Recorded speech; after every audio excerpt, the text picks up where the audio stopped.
Bismillahirrahmanirrahim. Assalamualaikum warahmatullahi wabarakatuh. Alhamdulillahi rabbil alamin. Asyhadu an la ilaha illallah wa asyhadu anna Muhammadan abduhu wa rasuluh. Pertama sekali bersyukur kita kehadirat Allah Subhanahu wa taala. Alhamdulillahi rabbil alamin. Sampai saat ini kita berada dalam keadaan sehat walafiat, berada dalam keadaan lindungan Allah Subhanahu wa taala. Semoga hal ini sampai hayat kita berada dalam keadaan sehat walafiat. Salawat dan salam buat baginda Rasul Nabi Muhammad sallallahu alaihi wasallam. Allahumma salli ala sayidina Muhammad wa ala ali sayidina Muhammad. Assalamualaikum ya Rasulullah.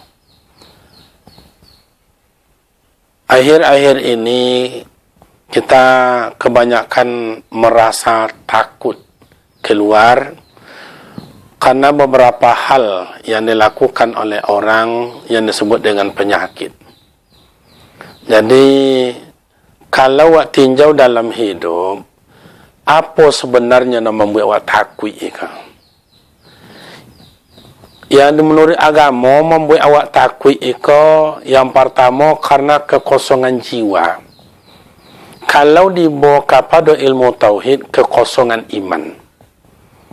Kalau iman wak kuat, kalau akidah wak kokoh, hidup istiqomah, tidak ada yang perlu ditakutkan.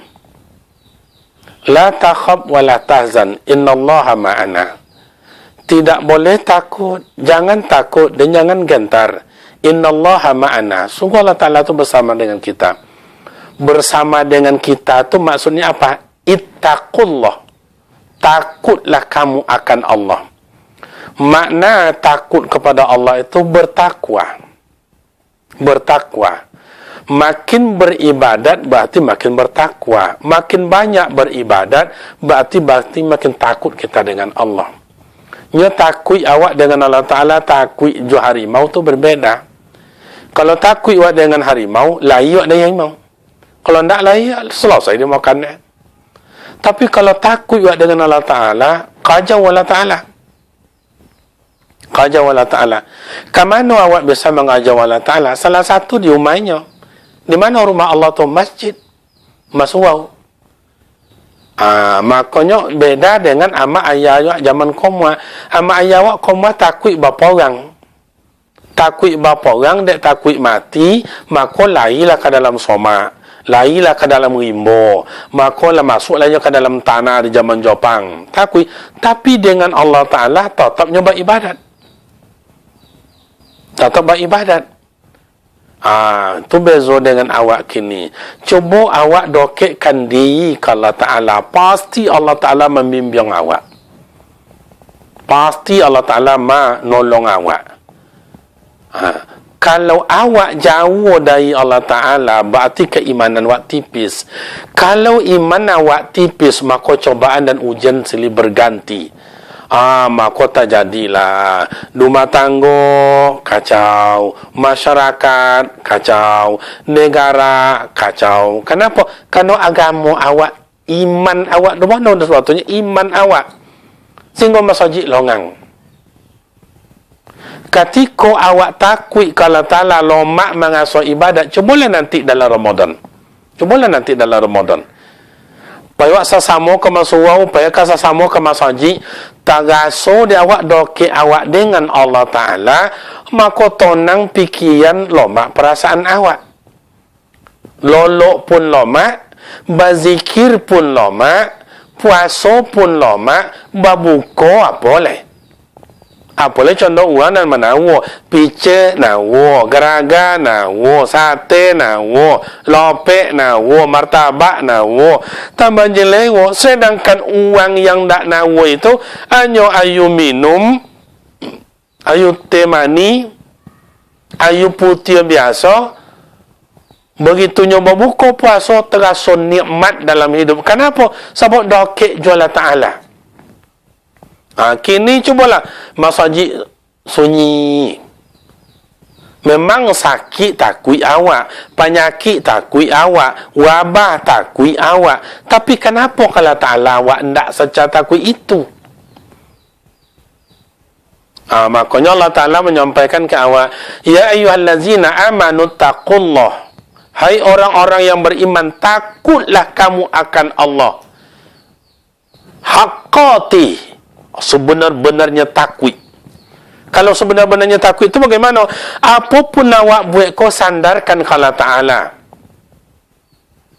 Mati haknya Allah Ta'ala, hidup Allah Ta'ala. Summa yumitukum, summa yuhyikum, summa yumitukum, summa yuhyikum, summa ilaihi turja'un. Cubalah. Makin dokek wa Allah Ta'ala, tenang. Contoh misalnya zikir. Zikir. Makanya dalam Ramadan, itu basuh awak iktikaf di masjid.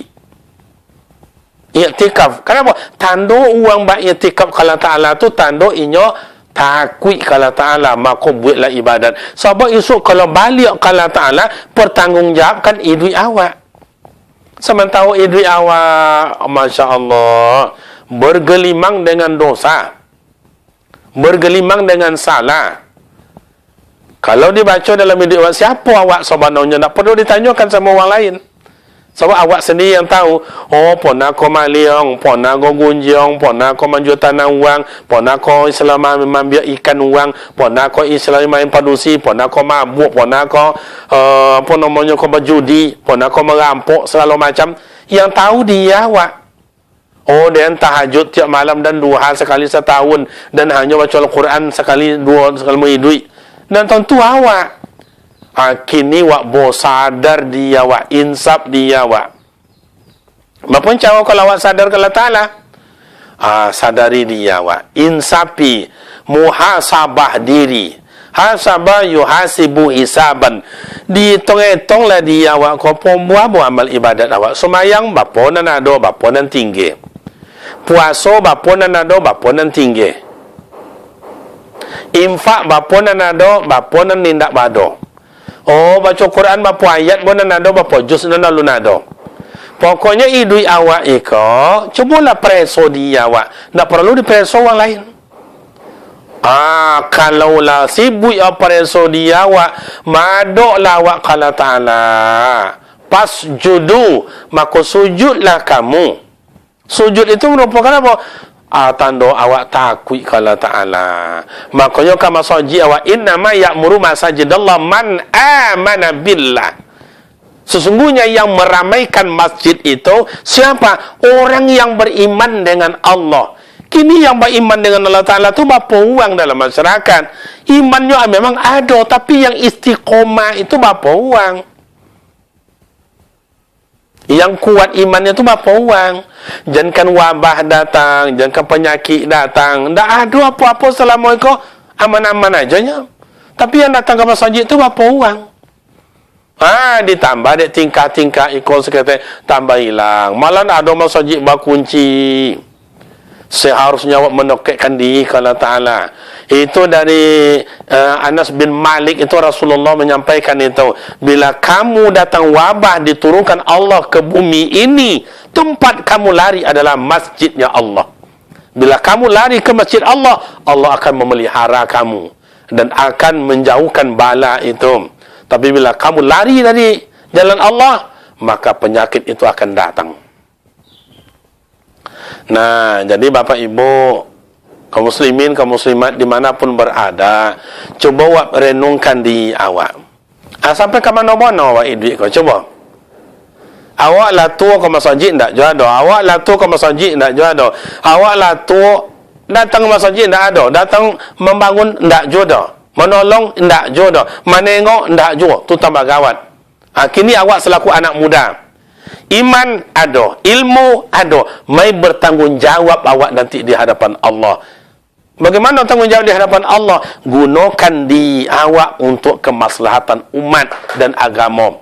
Fa may ya'mal misqala dzarratin khairan yara wa may ya'mal misqala dzarratin syarran yara. Sebab isu awak diminta pertanggungjawaban, seketik amal ibadat ditengokkan Allah Ta'ala, seketik kejahatan ditengokkan Allah Ta'ala. Jadi tidak ada yang perlu awak takutkan dalam hidup. Yang awak takutkan secara hakikat bila amal ibadat awak tidak ada. Rasanya awak lah tahajud, rasanya awak lah duha, rasanya awak lah zikir, rasanya awak lah puasa, rasanya awak lah infak sedekah, santunan anak yatim. Tapi esok ketika ditengok dalam Ta'ala amal ibadat awak, ya rohu, ditengok dalam Ta'ala amal ibadat, tak ada nampak. Kenapa ada? Hilang. Di sekolah mungkin awak beribadat tidak dilandasi dengan ikhlas. Wa ma umiru illa liya'budullah mukhlishina lahuddin. Ikhlas. Pergi ke masjid, ikhlas. Jadi pengurus, ikhlas. Jadi penyantun anak yatim, ikhlas. Ceramah awak, ikhlas. Gotong royong awak, ikhlas. Nengok dosana awak, ikhlas. Nengok kawan-kawan awak, ikhlas. Di situ baru terbungkusnya amal ibadat awak. Bila esok maduk awak di hadapan Allah sakaratul maut, awak tersenyum. Kenapa? Bakul amal ibadat awak terisi di dalam. Ada sedekah, ada zakat, ada infak, ada puasa, ada Al-Quran. Kalau tidak ikhlas, awak takut pula beribadat, lain salah mau kau pergi ke masjid, lain salah mau kau baca Al-Quran, tapi dia riyah. Supaya tengok dia uang, dia ponten dia uang, amal ibadat awak esok nak baca notol ayam. Wa abui matang, wa buka kosong aja, nak ada isi dalam. Maka beruntunglah awak-awak bertahan dengan iman li'a'la kalimatillah, demi mempertahankan iman biarlah mati asal bawa iman daripada hidup dalam keadaan kufur. Ikulah ungkapan seorang perempuan yang imannya kokoh yang disebut dengan Masita. Apa ni nak dihampai dari Fir'aun? Hei Masita, kamu saya bunuh. Bunuhlah. Laki kau dah bunuh, bunuhlah. Anak kau dah bunuh, bunuhlah. Orang kau dah bunuh, bunuhlah. Lebih bagus aku mati bawa iman, kata Masita, daripada hidup menyembah engkau, hai Fir'aun. Begitu hebatnya. Indah penyakit yang sampai dengan taun, pergi dengan wabah, dengan corona, itu kancah godang disediakan untuk Masita itu berisi minyak ju ayu mendidih. Berani menghadapi, asal iman jangan tanggal dari hidup. Pemuda remaja, selama ikut awak kolak kamu dia kalaman kali umat, somak menyomak, lolok, tak ada jago, kini bangkit. Bangkit. Tunjukkan diri anda itu ada orang punya potensi. Anda bisa jadi imam, anda bisa jadi muazzin, anda bisa bangun, bisa anda gotong royong, anda bisa menjadi arsitek, anda bisa menjadi dokumentasi segala macam yang untuk kepentingan orang banyak. Coba ditengokkan diri anda. Jangan lolok jo, jangan bahasa limwik jo le. Coba tanyalah dia tu. Dan bujang-bujang akan menjadi bujang lapuk atau akan menjadi bujang yang memang konsekuen seperti Ali bin Abi Talib. Atau nak labah bini selama kau anak lah seorang, anak labah dua, anak labah tiga. Tapi lolok. Kalau duduk kadai. Mencora. Sadar. Kini ubah. Duduk kadai. Ambon tak melarang. Silakan duduk.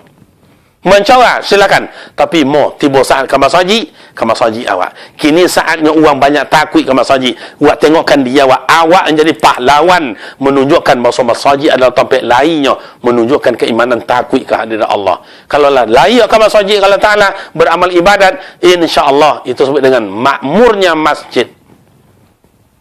Tapi kalau wabah telah menjadi-jadi di mana-mana, itu perlu awak menyelamatkan diri. Tapi iman harus dipertahankan di mana saja. La takhaf wa la tahzan, innallaha ma'ana.